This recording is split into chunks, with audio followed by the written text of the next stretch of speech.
सोचो तुम एक ऐसी फैक्ट्री में फंसे हुए हो जहां हर दीवार के पीछे कोई ना कोई मॉन्स्टर छुपा हुआ है, जहां बच्चों के खिलौने असल में खिलौने नहीं बल्कि इंसानों पर किए गए खौफनाक एक्सपेरिमेंट्स हैं, और जहां हर मोड़ पर मौत आपका इंतजार कर रही है। आज हम बात करेंगे पॉपी प्ले टाइम चैप्टर 2 की पूरी कहानी की, जहां हमारा सामना होता है गेम स्टेशन की रानी मॉमी लॉन्ग लेग से। लेकिन इस कहानी को समझने के लिए हमें पहले जाना होगा कि मॉमी लॉन्ग लेग असल में थी कौन। प्ले टाइम को के ओनर एलियोड लुडविग का एक सपना था। वो सिर्फ टॉयज नहीं बनाना चाहता था, वो लिविंग टॉयज बनाना चाहता था। इसी सपने को पूरा करने के लिए उसने डॉक्टर हार्लेसवर के साथ मिलकर शुरू किया एक secret project, the bigger bodies initiative. पहले मॉमी लॉन्ग लेग्स को एक नॉर्मल सॉफ्ट टॉय के रूप में डिजाइन किया गया। बच्चे उसे पसंद करते थे, लेकिन कंपनी के सीक्रेट्स लेबोरेटरीज में कुछ और ही चल रहा था। 2 फरवरी 1991 को एक एक्सपेरिमेंट कंडक्ट किया गया, एक्सपेरिमेंट नंबर 1222। इस एक्सपेरिमेंट का सब्जेक्ट थी 11 साल की एक बच्ची marine pen.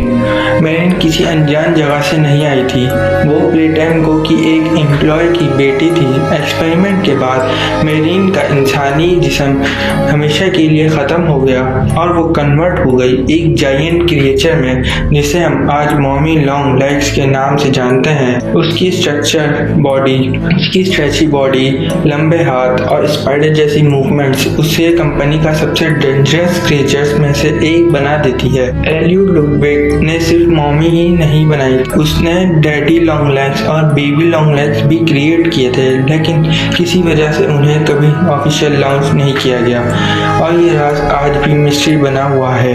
Mommy long legs को गेम स्टेशन का केयर टेकर बना दिया गया, लेकिन समय के साथ उसके अंदर नफरत और गुस्सा बढ़ने लगा, खासकर इंसानों के लिए। चैप्टर 1 के एंड पर हम पॉपी डॉल को उसकी ग्लास केस से आज़ाद कर देते हैं।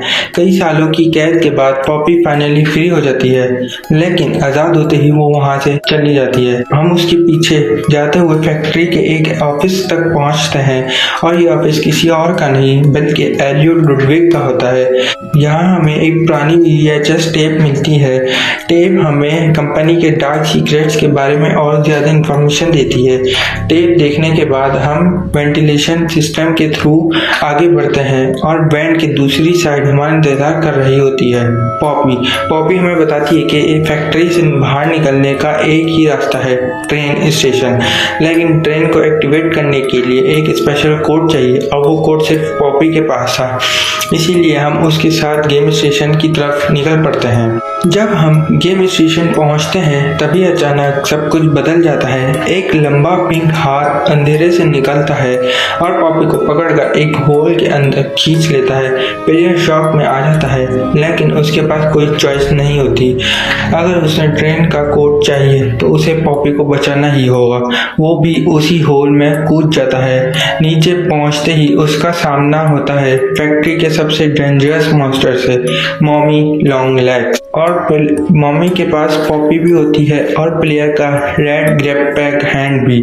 मॉमी मुस्कुराते हुए प्लेयर को एक ऑफर देती है, अगर तुम मेरे 3 गेम जीत जाओ तो मैं तुम्हें पॉपी और ट्रेन कोड दोनों दे दूंगी, लेकिन अगर तुम हार गए तो तुम यहीं मर जाओगे और हमेशा के लिए इसी फैक्ट्री का हिस्सा बन जाओगे।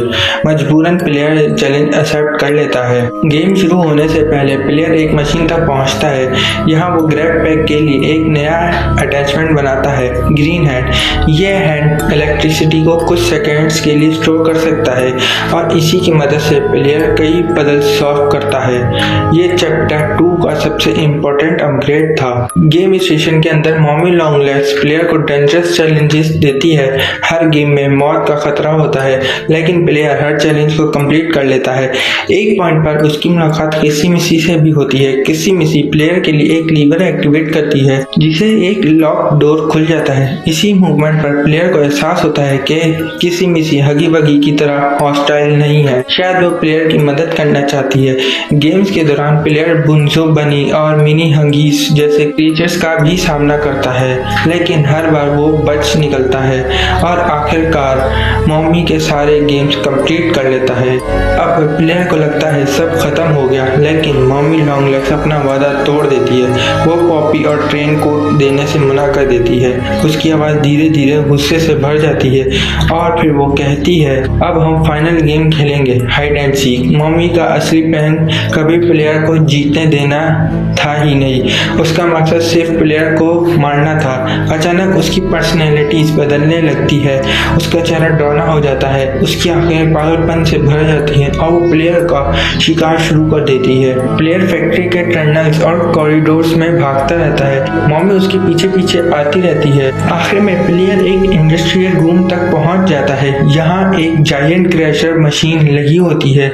मॉमी पूरी स्पीड से प्लेयर की तरफ दौड़ती है, लेकिन उसका हैंड मशीन में फंस जाता है। यही प्लेयर का मौका था, वो तुरंत लीवर एक्टिवेट कर देता है। क्रशर मशीन चल पड़ती है और कुछ ही सेकेंड्स में मॉमी लॉन्ग लेग्स का पूरा जिस्म मशीन के अंदर क्रश हो जाता है। मरते वक्त वो एक बात चिल्लाती है,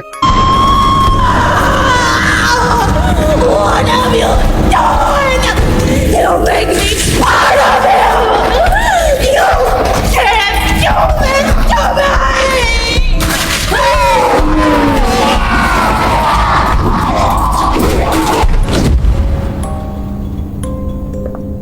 और यही लाइन चैप्टर 2 के सबसे बड़े विलन की तरफ इशारा करती है, प्रोटोटाइप। मॉमी के मरने के बाद अंधेरे में से एक मैकेनिकल हैंड निकलता है। ये हैंड प्रोटोटाइप का होता है। प्रोटोटाइप मॉमी की बॉडी को उठाकर ले जाता है।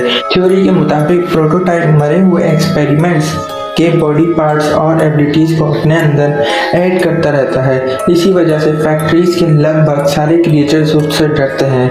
वो वगी, मॉमी लॉन्ग लेग्स और कई दूसरे मॉन्स्टर्स की पावर अपने अंदर जमा कर रहा है और हर नए एक्सपेरिमेंट्स के साथ और ज़्यादा पावरफुल बनता जा रहा है। मॉमी के मरने के बाद पॉपी फाइनली फ्री हो जाती है। वो प्लेयर को ट्रेन कोड दे देती है। प्लेयर ट्रेन एक्टिवेट करता है और दोनों फैक्ट्री से निकलने के लिए ट्रेन में सवार हो जाते हैं। सब कुछ ठीक लग रहा होता है। प्लेयर को लगता है कि उसका नाइटमेयर खत्म हो गया है, लेकिन अचानक पॉपी ट्रेन की डायरेक्शन चेंज कर देती है। वो एक्सेप्ट करती है कि वो प्लेयर को फैक्ट्री से बाहर नहीं जाने देना चाहती। उसके पास अभी भी कुछ सीक्रेट्स हैं जो सामने आना बाकी हैं। ट्रेन कंट्रोल से बाहर हो जाती है। इमरजेंसी ब्रेक्स लगाए जाते हैं, लेकिन बहुत देर हो चुकी होती है। ट्रेन बुरी तरह क्रैश हो जाती है और प्लेयर होश खो देता है। जब वो होश में आता है तो वो फैक्ट्री के एक नए हिस्से में होता है, प्ले गेयर, एक ऐसी जगह जहाँ और भी जिंदा डेंजरस क्रिएचर रहते हैं और उन सब का लीडर है कैटनैप। लेकिन कैटनैप कौन है? प्रोटोटाइप उसे इतनी इंपॉर्टेंस क्यों देता है और प्ले गेयर के अंदर आगे कौन सा राज छुपा हुआ है? ये सब हम जानेंगे पॉपी प्लेटाइम चैप्टर 3 की कहानी में। एंड अगर तुमने पॉपी प्लेटाइम चैप्टर 1 की स्टोरी नहीं देखी तो उसको भी ज़रूर से चेकआउट कर लेना। अगर वीडियो पसंद आई लाइक करो, सब्सक्राइब करो और बेल आइकन ज़रूर प्रेस करना। मैं मिलता हूँ आपसे नेक्स्ट वीडियो में किसी नए स्टोरी के साथ। तब तक के लिए पीस आउट।